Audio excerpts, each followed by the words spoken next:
Assalamualaikum warahmatullahi wabarakatuh. Baik saudaraku semua, jamaah sekalian dirahmati oleh Allah Subhanahu wa taala. Mari kita langsung buka surahnya 18 yaitu Al-Kahfi. Ayatnya 50. Baik, kalau sudah ketemu, mari kita baca bersama-sama terlebih dahulu. Ayat 50. A'udzu billahi minasy syaithanir rajim. Bismillahirrahmanirrahim. Wa idz qulna lil malaikati isjudu li adama fasajadu illa iblis kana minal jinni fafasaqa an amri rabbih afatattakhidunahu wa dzurriyyatahu awliya'a min duni wa hum lakum adu bi'sa lidh-dhalimina badala. Shadaqallahul azim. Bapak dan Ibu jamaah sekalian yang dirahmati oleh Allah Subhanahu wa taala. Pada minggu yang lalu kita telah sama-sama bersama bahwa Allah panggil pada kita, Allah larang kita jangan sampai kita sebagai anak cucu Nabi Adam alaihissalam kena fitnah, kena rayuan, kena tipuan, kena tipu daya setan, iblis dan kawan-kawannya. Karena dari merekalah awal mula bapak moyang kita Nabi Adam alaihissalam diusir dari surganya Allah Subhanahu wa ta'ala. Maka ayat yang barusan kita baca surah 18 Al-Kahfi menegaskan A'udzu billahi minasy syaithanir rajim. Bismillahirrahmanirrahim. Wa idz qulna lil malaikati isjudu li adama fasajadu illa iblis. Wa idz qulna, dan ketika kami maksudnya Allah Subhanahu wa ta'ala berkata atau berfirman lil malaikati, kepada para malaikat Allah Subhanahu wa ta'ala. Apa firman Allah atau perintah Allah? Usjudu, ya kalian para malaikatku, sujudlah kalian, hormatlah kalian, inhinaklah kalian, merunduk sebagai penghormatan li Adama, kepada Nabi Adam alaihi salam. Makhluk pertama ciptaan Allah Subhanahu wa ta'ala ketika sempurna jadi para malaikat Allah, semua yang ada di langit, di surga disuruh hormat, ta'zim, sujud kepada Nabi Adam alaihi salam. Nah, yang tidak mau, ada malaikat semua sujud semua, fasajadu, sujud semua para malaikat Allah yang diperintahkan untuk hormat, untuk sujud kepada Nabi Adam alaihi salam. Illa iblis, hanya iblis yang nggak mau sujud, nggak mau tunduk, nggak mau patuh kepada perintah Allah Subhanahu wa ta'ala. Siapa sih iblis itu? Allah jelaskan selanjutnya, karena iblis itu minal jinni, dari kalangan jin. Jadi iblis ini dari kalangan jin. Fafasaqa, karena iblis nggak mau sujud, padahal itu adalah perintah Allah Subhanahu wa ta'ala. Iblis ini fasik, iblis ini durhaka, iblis ini membangkang an amri rabbihi, yaitu dari perintah Tuhannya, perintah Allah Subhanahu wa ta'ala. Ngapain? Sujud. Jadi nggak mau sujud, nggak mau hormat. Nah, kalau ayat yang lalu, di sini juga ayat ini nanti gamblang sekali. Kenapa nggak mau sujud? Sampai ayat 44 panjang. Jadi nggak mau sujud. Makanya di ayat yang sebelumnya, ngapain saya sujud? Allah ciptakan saya dari api, sementara dia dari tanah. Dia merasa lebih tinggi derajatnya, dia merasa lebih mulia. Makanya dia nggak mau sujud. Nah, dia itu sebenarnya, iblis itu bagian dari kelompok jin yang memang durhaka, yang memang fasik, yang memang tidak taat kepada perintah Allah Subhanahu wa ta'ala.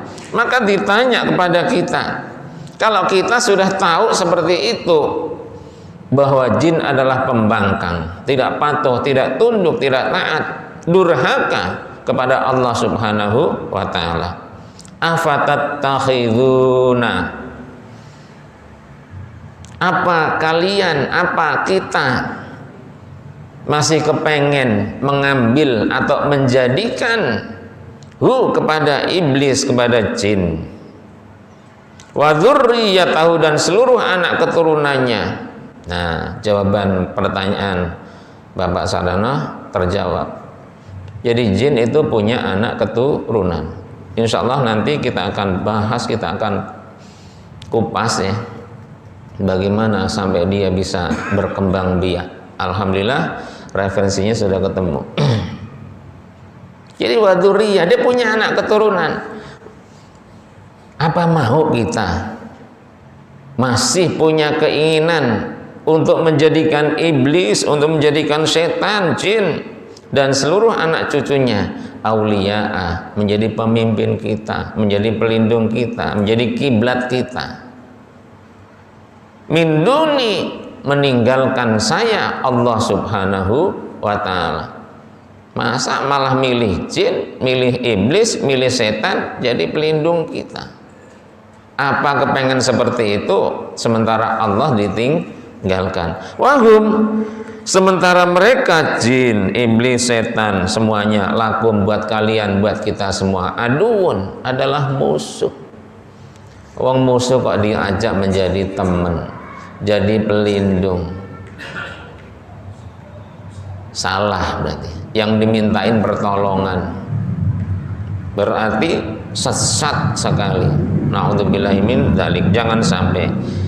Maka Allah nyatakan bisa, sangat buruk, sangat jelek, lidzalimina, kepada orang-orang yang telah berbuat zalim, berbuat aniaya, berbuat dosa, karena berani menjadikan jin, setan, iblis selain Allah Subhanahu wa ta'ala sebagai pelindungnya, sebagai pemimpinnya, sebagai penolongnya. Badalan, kalau sampai dijadikan ganti dari Allah Subhanahu wa ta'ala. Jadi Allahnya di-delete, dihilangkan, diganti dengan jin. Jadi ada apa-apa ke kamar, semedi, muja-muja, nyalain api lah, atau lupa atau apa, pokoknya kemeluk di kamar. Asal ada apa-apa begitu, ada masalah, kepengen bisnis, kepengen usaha, bukan malah ngadu, bukan malah minta kepada Allah Subhanahu wa ta'ala. Jadi ayat ini semakin menegaskan jin nggak mau, iblis nggak mau sujud, nggak mau tunduk, nggak mau hormat kepada Allah. Perintahnya maksudnya pada Nabi Adam alaihissalam, dia ternyata adalah masuk bagian dari kelompok jin. Jadi jin itu ada iblis, ada setan. Betul. Apalagi? Nanti jelas. Nah, insya Allah nanti jelas. Mari kita lihat ayat yang lain. Dari apa sih dia? Kita buka surahnya, adalah surah 15 ke atas. Ayatnya 26-27. Kita baca semua dua ayat. Udah ketemu ya? A'udzu billahi minasy syaithanir rajim. Bismillahirrahmanirrahim. Walaqad khalaqnal insana min salsalim min hama'im masnun wal janna khalaqnahu min qablu min naris samum. Shadaqallahul azim. Nah, semakin gamblang sekarang. Walaqad khalaqna, dan sungguh pasti kami, maksudnya Allah Subhanahu wa taala telah menciptakan al insana, manusia. Ahli tafsir Imam Jalalain, Ibnu Katsir dan juga yang lainnya, al insan di sini adalah Adama, yaitu Nabi Adam alaihi salam. Jadi Allah ciptakan Nabi Adam alaihi salam min salsalin, dari tanah liat yang kering. Jadi dalam bumi ini kalau kita gali, nanti lapisan-lapisannya itu berbeda-beda. Dari paling atas bagaimana, ke bawahnya bagaimana, sampai nanti ketemu ada tanah liat yang kering. Sol-solnya min hama'in, yaitu lumpur yang hitam. Udah pernah lihat lumpur hitam? Di mana itu, di Wetan? Lapindo ya kan hitam tuh.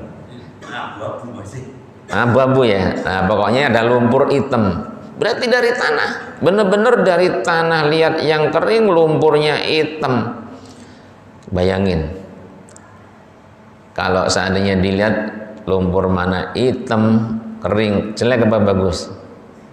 Nah, dipikir sendiri. Tapi masnun, Allah bentuk, Allah desain. Jadi Allah itu arsitek handal. Maka jadilah Nabi Adam alaihi salam. Itu gimana itu kalau misalnya kita diempel-empel apa bagaimana, itu Allah Subhanahu wa taala. Judulnya pokoknya bentuknya seperti kita saat ini. Jadi manusia, Nabi Adam alaihissalam, Ibu Hawa, sampailah kita saat ini, bentuknya adalah seperti ini. Ada rambut paling atas, kepala dan berikutnya, ya kan? Ada mata, ada hidung, ada telinga, ada mulut, gigi, dan seterusnya sampai ujung kaki. Itulah kita, itulah Nabi Adam alaihi salam. Dari tanah liat yang kering, lumpur hitam yang Allah bentuk sampai seindah ini. Maka dalam surah At-Tin, laqad khalaqnal insana fi ahsani taqwim. Dari lumpur tanah liat dibentuk bentuk yang paling indah di antara makhluk-makhluk Allah yang lain. Coba kalau dengan misalnya, mohon maaf, binatang, ada kebo, sapi, jejer aja atau bareng lah, baris, ya kan. Tapi Allah udah nyatakan paling indah di antara seluruh makhluk Allah yang Allah ciptakan, yang paling indah bentuknya adalah manusia, yang diawali oleh Nabi kita Nabi Adam alaihi salam. Itu Nabi Adam. Nah, kalau jin wal jannah, jadi kalau di dalam bahasa tafsir itu, dalam bahasa nahwu, ada yang dibuang, jadi namanya idhofah, disandarkan kepada sebelumnya. Maksudnya, dan juga kami Allah Subhanahu wa taala menciptakan al-jannah. Maka al-jannah nasab fathah. Allah juga menciptakan jin, khalaqnahu, dipertegas lagi perbuatannya atau fiilnya. Kami benar-benar menciptakan jin min qablu, jauh sebelum Nabi Adam alaihi salam. Jadi ternyata jin itu sebelum Nabi Adam sudah ada berarti. Makanya dia tahu persis. Pasalnya kalau nggak salah kemarin nanya itu, makanya dia benar ditahu kalau iya tahu dia. Jadi dia tahu siapa itu manusia, siapa itu Nabi Adam. Jadi sebelum Nabi Adam sudah Allah jadikan jin, termasuk para malaikat Allah Subhanahu wa ta'ala. Dari apa? Minnaris samum. Minnar itu dari api as-samum yang sangat panas sekali. Berarti panas banget itu. Makanya dalam ilustrasi gambar dia dibentuk seperti manusia, tapi semuanya bara api, semuanya nyala. Ada orang kayak model orang gitu, jalan keliling kampung atau keliling sunter lah, nyala. Wah, setiap yang ditempel atau yang dilewati kebakar semua itu. Nempel pohonnya angus, ya kan? Papasan kita nyenggol kita, bisa kebakar kita. Kenapa? Dari api. Mana panasnya luar biasa. Itu jin, itu iblis, itu setan. Jadi memang Allah ciptakan beda antara manusia, antara malaikat dan juga jin. Nah, dalam hadis Nabi juga menegaskan. Jadi ini dua-duanya Quran qat'i pasti.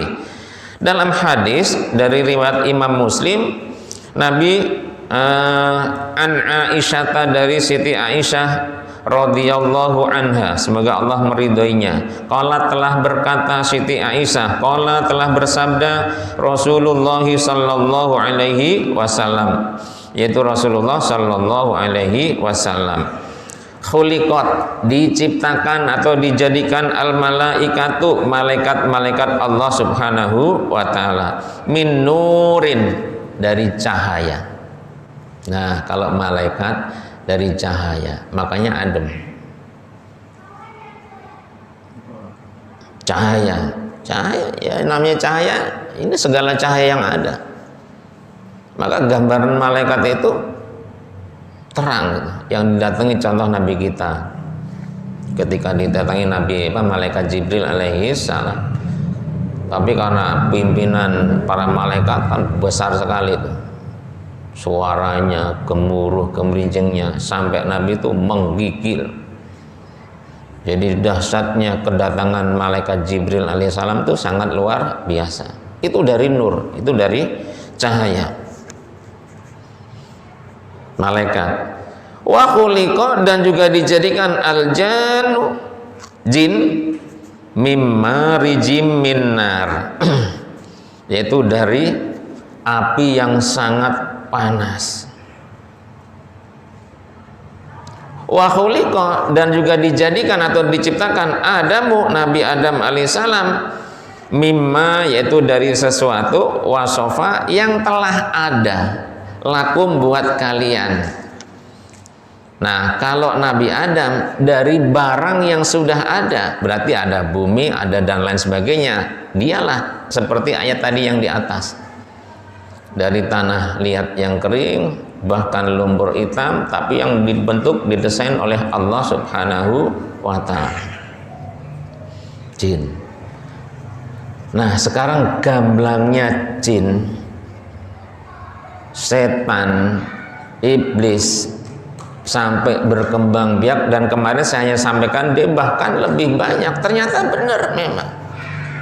Apa keterangannya atau rujukannya? Nah, ini udah saya belum sempat fotokopi tadi. Jadi tadi saya fotokopi, belum sempat. Mohon maaf jamaah sekalian. Saya baca aja ya. Qala, telah berkata Ibnu Abbasin, yaitu Ibnu Abbas radhiyallahu anhuma, lama uhbita, yaitu tatkala diturunkan iblis ilal ardi, ke bumi. Jadi ketika iblis diturunkan karena tidak taat perintah Allah untuk sujud hormat inhina pada Nabi Adam alaihissalam seperti para malaikat, disuruh turun oleh Allah Subhanahu wa ta'ala. Nakaha, si iblis kawin atau nikah, nafsahu, dirinya sendiri, binafsihi, dengan dirinya sendiri. Jadi jin, iblis, setan itu kawin sama dirinya sendiri. Ayo jangan jorok, ya kan? Kawin dengan diri, iya atau gimana itu? Nanti lebih jelas lagi. Fabado, maka kemudian ngendok, nelor. Siapa? Iblis. Ini dari Ibnu Abbas. Arba'a baidotin, 4 telur. Jadi setelah dia kawin dengan dirinya sendiri, si iblis ini bertelur 4 telur. Fafirkun, maka setiap kelompok atau karena setiap telur, fi kulli kitrin, dari setiap penjuru, minal aktori, dari penjuru bumi dunia ini, baidatun, dikasih 1 telur. Mana sana mana? Selatan ya, selatan, timur, barat, utara. 1, 1, 1, 1. Udah dipasang. Fajami uman, maka seluruh orang fil ardi, yang ada di muka bumi ini, tapi minasyaitoni, dari kalangan setan, mintil kalbaidoh, ya memang asalnya dari telur itu. Jawaban Pak Saryono. Jadi setan ya anaknya sih iblis, dari endok yang ditelorin atau yang keluar dari iblis yang kawin sama dirinya sendiri. 4, coba 1 sana 4, 1, 1, 1, 1. Itu semua yang muncul setan-setan yang ada, yang kita sampai hari ini nggak pernah lihat atau belum lihat lah. Karena memang di ayat Al-A'raf yang seterusnya, yang sebelum kita selesai itu nanti ada. Jadi kalangan mereka, setan, iblis, setan, dari berbagai arah dia bisa ngelihat kita, tapi kita saat ini tidak bisa melihat dia. Nanti di akhirat dibalik, dia nggak bisa ngelihat kita, kita bisa ngelihat dia. Nah, jadi ada waktunya Pak. Ada waktunya. Jadi setan semua itu ya memang dari telur itu, mintil kalbaidoti, dari telur itu. Waqala, dan berkata Mujahid, yaitu Imam Mujahid, innahu, sesungguhnya iblis, nakaha, sempat nikah, al hayyata, dengan ular. Nah, yang kemarin kan disebutkan ada ular kan. Ini ular kalau benar ada ceritanya, ternyata benar ada dalilnya.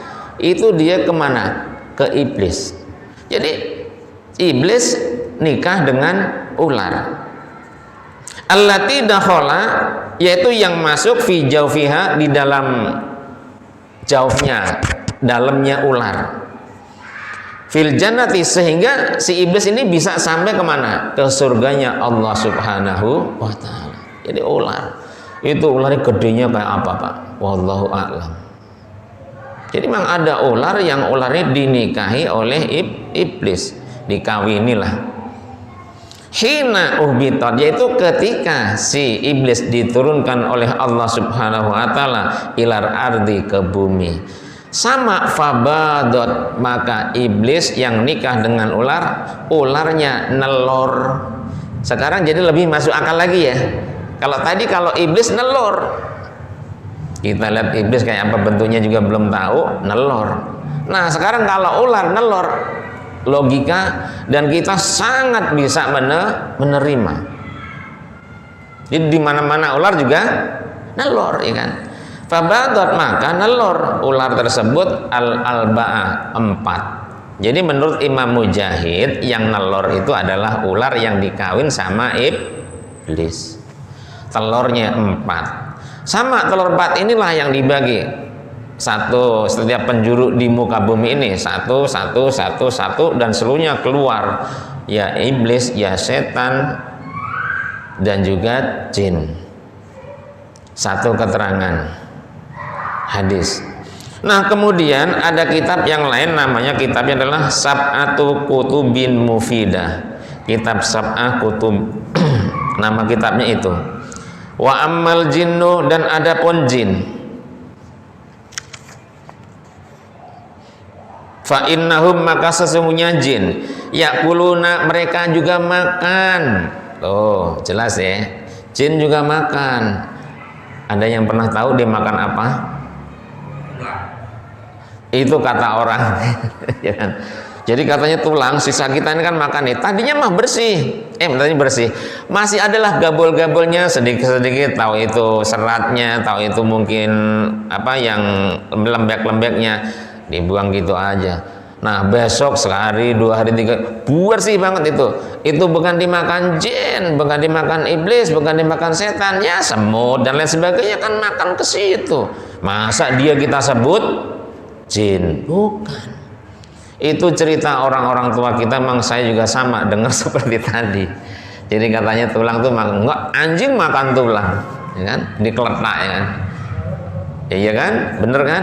Jadi dia makan. Wa yashrabuna, dan jin juga minum.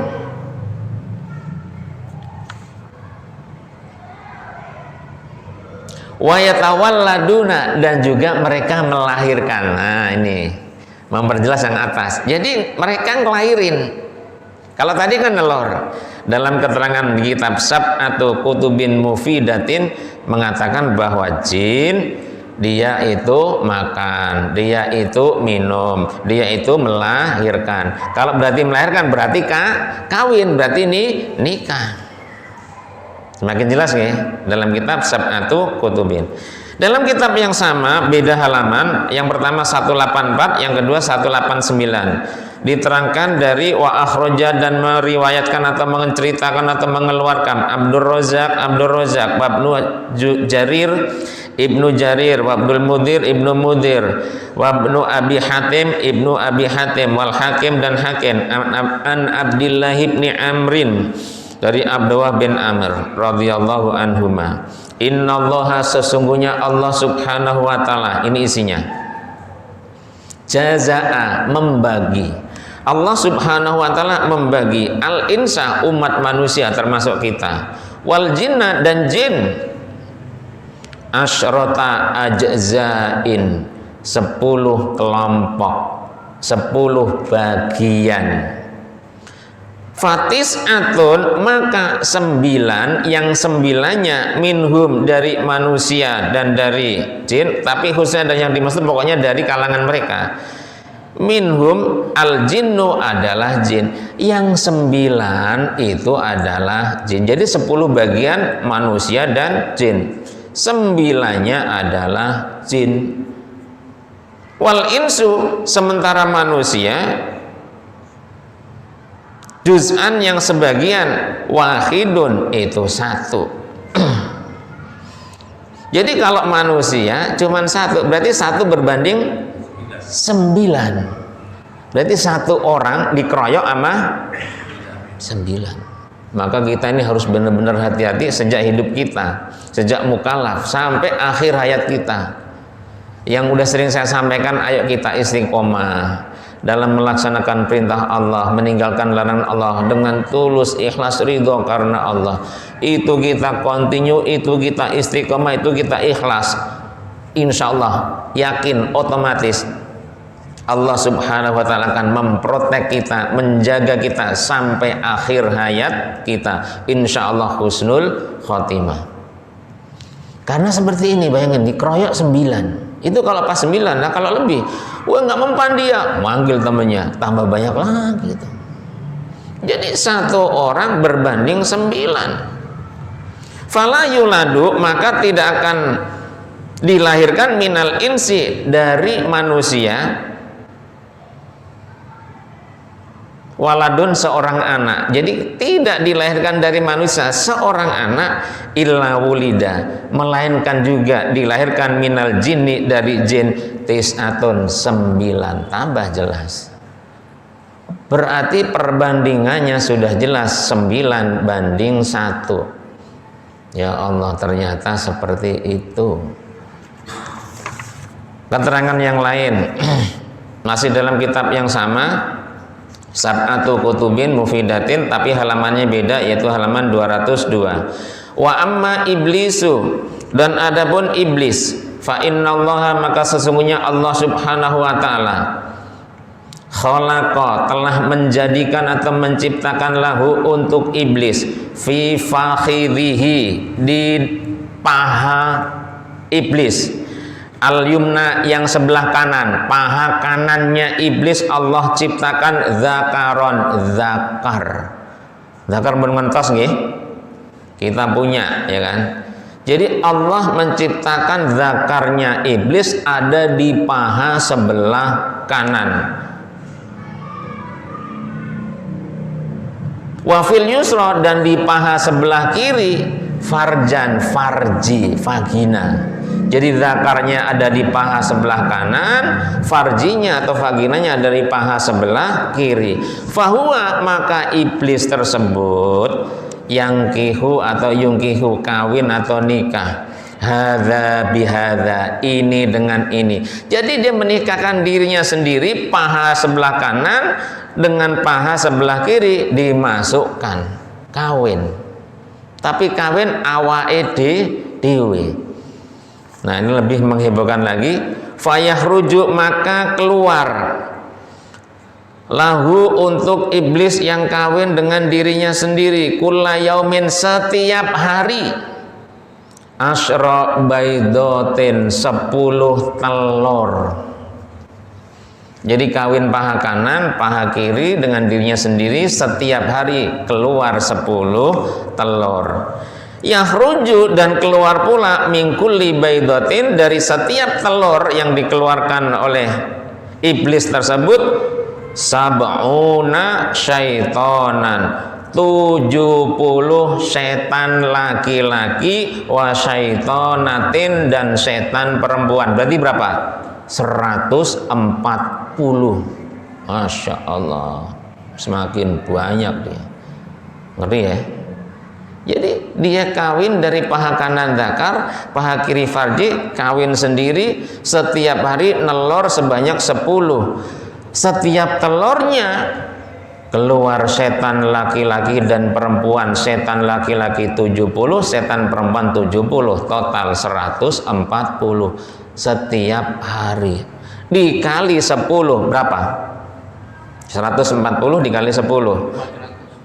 140 dikali 10 1400 bendi.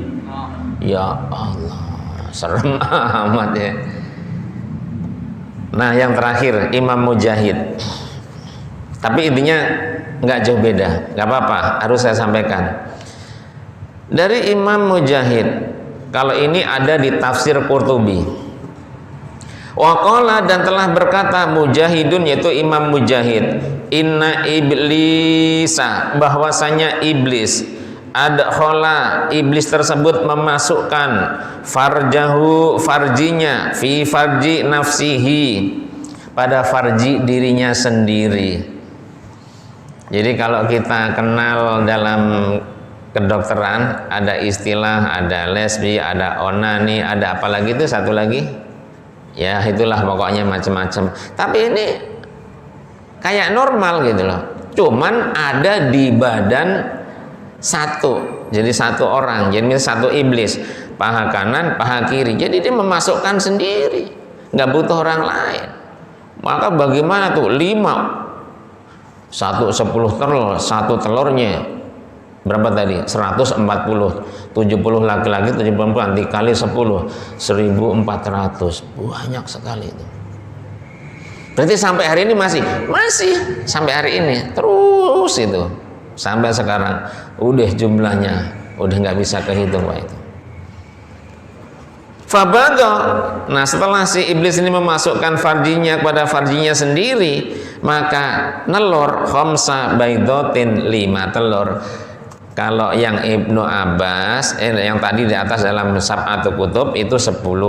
Nah, kalau ini Imam Mujahid 5 telur. Fahada, keterangan seperti ini aslu dzurriyyatihi. Inilah asalnya dzurriyah atau keturunan perkembangan biaknya iblis.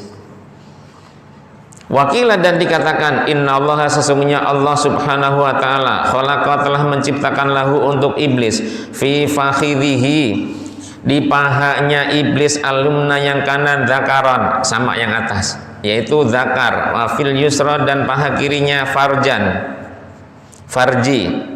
Fahuwa, maka iblis tersebut yang kihu nikah, kawin, hadza bihadza, ini dengan ini. Jadi intinya kawin dengan dirinya sendiri, yaitu memasukkan zakar paha kanan dimasukkan ke farji paha sebelah kiri. Fayakhruju, maka keluar atau lahir lahu untuk iblis kulla yaumin, setiap hari, asyra baidatin, sama 10 telur. Yakhruju, keluar juga, mingkul li baidatin, setiap telur yang keluar 10 tadi, sab'una syaitanan, 70 setan laki-laki, wa syaitanatin, dan 70 setan perempuan. Fahuwa, maka iblis tersebut yakhruju, keluar, wahwa, dan juga setan yang keluar atau telur yang keluar. Jadi ada setan, ada iblis. Yatiru, bisa mabur, Pak. Jadi setan itu bisa terbang, nggak kayak kita. Ya begini aja jalan, mulai dari merangkak, perkembangan berikutnya, diri tertatih, nemplek. Tapi kalau dia ya lahir tapi bisa mabur. Makanya ada orang bilang, "Oh, saya bisa terbang." Digendong sama tahu setan, tahu iblis, tahu jin. Wa a'dhamuhum, paling banyak inda abihim, pada keturunan iblis tersebut, manzilatan, setara derajatnya, adalah fi bani adama, menggoda anak Adam. Paling banyak, paling rendah itu sebenarnya adalah setan. Jadi akan tadi ada pertama iblis dari jin. Nah, anak turunnya ada setan. Itu secara derajat, secara strata atau status lah, paling rendah itu adalah setan. Tapi dia paling banyak fitnahnya, godaannya, gangguannya kepada keturunan anak Adam atau manusia dibandingkan iblis dan jin. Jadi setan ini yang paling banyak mengganggu kita dalam kehidupan kita setiap hari, setiap saat adalah setan. Maka dia minta kepada Allah Subhanahu wa taala, kasih waktu ya Allah, kasih tenggang ya Allah, dan dikasih oleh Allah Subhanahu wa taala. Jadi dia minta kepada Allah, protesnya, komplainnya yang kemarin itu dikasih oleh Allah, dan sudah dikasih langsung dipraktekin. Siapa korbannya? Nabi kita, Nabi Adam alaihi salam. Maka terusirlah dari surganya Allah, langitnya Allah Subhanahu wa taala. Bahkan bajunya, mahkotanya, perhiasannya yang melekat pada diri Nabi Adam alaihissalam dan Ibu Hawa lepas total, hilang semuanya, sehingga sempat nutup dirinya dengan dedaunan yang ada di surganya Allah Subhanahu wa taala. Tapi akhirnya baik setan, iblis, terutama iblis yang goda kan waktu itu iblis ya. Jadi dia goda berarti sama salahnya, sama maksiatnya, sama zalimnya, sama tidak taatnya kepada Allah Subhanahu wa taala. Kalau iblis tidak patuhnya, tidak taatnya, durhakanya, tidak mematuhi perintah Allah, sujud kepada Nabi Adam. Nabi Adam diperintahkan Allah, silahkan kamu di surga, silahkan menikmati makan minum apa saja di surga. Tapi perintah Allah, jangan deket-deket pohon ini. Kan itu, selama nggak deketin aman di surga. Apapun keinginannya, apapun maunya, kenikmatan apapun, nikmatnya luar biasa, enaknya luar biasa. Tinggal ting-ting atau katakan bim salam ada semua. Tapi pada kenyataannya si iblis benar-benar berhasil, tertipu, tergoda, sehingga semua salah. Maka diperintahkan kalian semua turun keluar dari surganya Allah Subhanahu wa taala. Tempat kalian tidak di sini, tapi di mana? Fil ardi, di bumi. Mustaqarrun wa mataun ilahin, disitulah di bumi, di tempat inilah tempat Nabi Adam alaihissalam, ada kenikmatan, ada kesenangan, ada hal-hal yang lain ilahin sampai nanti waktu yang sudah Allah tentukan. Itulah hari kiamat, hari hancurnya seluruh alam jagat raya ini. Hanya Allah subhanahu wa ta'ala yang tidak hancur. Jadi nanti termasuk, nah jawabannya, kalau namanya saja mereka seperti kita, ya makan, ya minum, ya nikah, ya melahirkan, berarti kan podo, berarti mereka sama mati. Nah kalau untuk tempatnya, kemarin sempat ya, coba kita tanya, kalau segitu banyak yang gone no endi, sementara bumi ditempati oleh kita, ya sama di bumi, cuman ada yang beda. Dia singgasananya, istananya di laut, di atas permukaan air. Nah hadisnya panjang, saya baca. Bentar, sabar jamaah sekalian. Jadi ada dua hadisnya.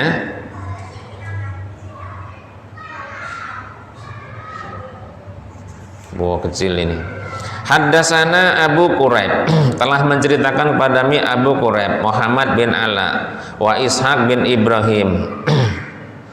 Nah inti isinya, qala Rasulullah sallallahu alaihi wasallam, sesungguhnya Rasulullah sallallahu alaihi wasallam telah bersabda, inna iblisa, sesungguhnya iblis, yadau, itu meletakkan iblis tersebut, arsyahu, istana iblis, alal ma'i, di atas air. Air yang paling banyak mana? Lautan. Maka Rasul pernah bertanya, apa yang kamu lihat? Saya melihat singgasana, istana iblis. Jadi dikasih lihat, diperlihatkan oleh Allah Subhanahu. Di mana? Tuh, di atas air. Nih di kita saat ini laut apa tempatnya Nyi Roro Kidul, ya kan? Jadi katanya, jadinya akhirnya ke situ identik karena hadisnya jelas. Jadi singgasana istana iblis memang di air. Wah, di Indonesia nggak kalah. Singgasana istana Ratu Kidul juga ada di laut, ya kan? Itu ada nggak sih? Jamaah ada yang tahu nggak tuh? Bener ada apa enggak tuh kalau untuk itu? Tapi kalau iblis jelas memang ada. Nah, kalaulah anggaplah Nyi Roro Kidul atau Ratu Kidul adalah benar-benar bagian dari iblis, ya memang dia ada di situ yang goda manusia. Jadi istananya, tempatnya ada di atas air, di lautan. Musuhnya, korbannya ada di daratan kita. Jadi dia nyamperin kita setiap saat, godain, gangguin. Jangan ngaji, jangan sholat, jangan berbuat baik, jangan infak, jangan sedekah. Ada yang kepencot, ada yang tergoda. Nah karena kepencot, kegoda, sesat jadinya. Nggak apa-apa, tetap infak, tetap sholat, tetap apa, tapi minta dipuji orang, biar ada yang lihat, biar situ terkenal, biar situ macam-macam. Akhirnya hancur amalnya dan lain sebagainya. Berarti godanya seperti itu. Jadi akan pulang lagi kepada kelompoknya, yaitu di lautan. Demikianlah taklim kita pada kesempatan kali ini, semoga bermanfaat untuk kita. Kita semakin senantiasa waspada dan hati-hati, mohon perlindungan, mohon protek pada Allah Subhanahu wa taala. Baik dalam keadaan apapun kita sholat, kita ibadah, segala amal soleh kita, sehingga selamat terhindar dari segala tipu daya gangguan jin, setan, iblis dan teman-temannya, sehingga kita benar-benar diterima segala amal soleh kita oleh Allah Subhanahu wa taala. Amin ya rabbal alamin. Akhirul kalam, wassalamualaikum warahmatullahi wabarakatuh.